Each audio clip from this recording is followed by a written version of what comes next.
piye nggonmu Bandawara Yuda? Kening menapa panjenengan nyahak anggonipun kula badhe tetandingan kelawan Birawa Seta Kang Mas. Kowe menang ora arep kondang tanding karo Birawa Seta. Jalaran tumindak lan pakatinipun Birawa Seta sampun luput.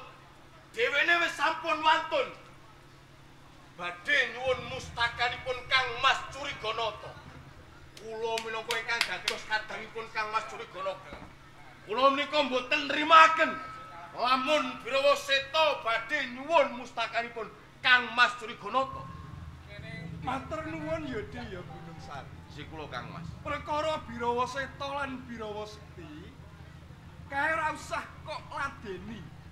Kae ibarate mung gurem ceceker. Iki ana sing permana ya Dik. Berkas menapa niku? Kowe gage lumawata ing kepatihan.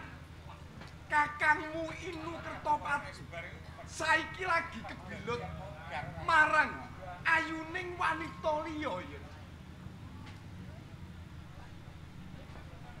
Kang Mas Panji Asmara banget kabilut dening kalian bocah pawes. Putrane adine Wakmu Patih Kudana Warsa, anake Kudarawis Rengga sing jeneng Melati Sari. Melati Sari. Ya, Kang Mas Curiganata. Lamun panjenengan ngendika kados mekaten lan mun Kang Mas Panji Asmara bangun menika supe kula badhe ngemutaken kelawan Kang Mas Panji Asmara bangun.